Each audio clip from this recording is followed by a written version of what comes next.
અમદાવાદના બાવળામાં પોલીસ ઉપર હુમલાની ઘટના બની। નળ સરોવર પોલીસ સ્ટેશનની ટીમ દુર્ગી ગામે દારૂના અડ્ડા પર રેડ કરવા ગઈ તે સમયે પોલીસ ઉપર હુમલો થયો। ઝુપાડી માતાના મંદિર તરફ જવાના રસ્તાની બાજુમાં રંગા પઢાર નામનો વ્યક્તિ દારૂનું વેચાણ કરતો હોવાની બાતમી મળી હતી। બાતમીના આધારે ASI Aniruddhsinh, head constable Indrasinh, constable Labhubhai, Mukeshbhai, Velabhai, Dineshbhai અને વિશ્વરાજસિંહ દુર્ગી ગામ પહોંચ્યા, જ્યાં એક વ્યક્તિ પોલીસને જોઈને ઝુપાડી માતાના મંદિર તરફ ફરાર થઈ ગયો।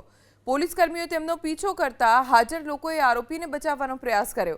પોલીસની ઓળખ આપવા છતાં આરોપીને પકડવા આવ્યા હોવાની માહિતી આપ્યા પછી પણ હાજર લોકોના ટોળાએ અપશબ્દો બોલી પોલીસ કર્મી પર હુમલો કરી દીધો। 100 થી 150 જેટલા લોકોના ટોળાએ લાકડી અને પથ્થરોથી પોલીસ કર્મીઓ ઉપર હુમલો કરી દીધો। ઉશ્કેરાયેલા ટોળાને જોઈને પોલીસ કર્મીઓને પણ સ્થળ પરથી ભાગવાની ફરજ પડી। હુમલામાં પોલીસ કર્મીઓને ઈજા થતા સારવાર માટે હોસ્પિટલ ખસેડવામાં આવ્યા। ઘટનાની જાણ થતાં મોટી સંખ્યામાં પોલીસનો કાફલો સ્થળે પહોંચ્યો। વાયરલ વિડીયોના આધારે અત્યાર સુધીમાં 14 આરોપીઓની ધરપકડ કરી છે। 100 થી વધુના ટોળા સામે ગુનો નોંધ્યો છે। પોલીસ પર હુમલા બાદ પ્રશાસન પોલીસનું એક્શનમાં આવી ગયું। ચુસ્ત બંદોબસ્ત સાથે પોલીસે દુર્ગી ગામમાં કોમ્બિંગ ઓપરેશન હાથ ધર્યું। કોમ્બિંગ દરમિયાન આરોપી આત્મારામ પઢારનું ઘર જોઈને જિલ્લા પોલીસ વડા ઓમપ્રકાશ જાટ પણ આશ્ચર્યચકિત થઈ ગયા। આરોપી આત્મારામ પઢાર મહેલ જેવું ઘર બનાવીને રહેતો।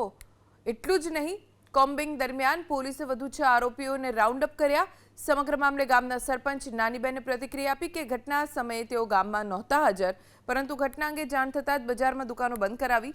સરપંચ પાસેથી મળેલી માહિતી મુજબ કેટલાક યુવકો સિરપ પીતા હતા, તેને પકડવા પોલીસ આવી। આ દરમિયાન પોલીસ અને યુવકો વચ્ચે અથડામણ થઈ। 3 પોલીસ કર્મીઓ ઘાયલ થયા। 150 લોકોના ટોળા વિરુદ્ધ ફરિયાદ નોંધાઈ છે। 14 આરોપીઓની ધરપકડ કરી લેવાઈ છે, જ્યારે 2 મુખ્ય આરોપીઓ ફરાર થતા શોધખોળ હાથ ધરાઈ છે।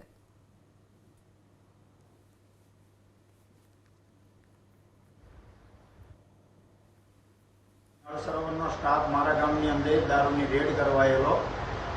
રેડ કરતા હતા એ વખતે મેં બધા મળીને એમના ઉપર હુમલો કર્યો હતો, બરાબર।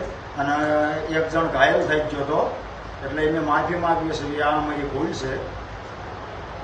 સરકારી અધિકારીને આ જે કર્યું એ અમારા માટે થયેલા હતા, દારૂ બંધ કરાવવા માટે, પણ તોય છતાં અમને શું થઈ ગયું હવે પછી આ ભૂલ નહીં થાય।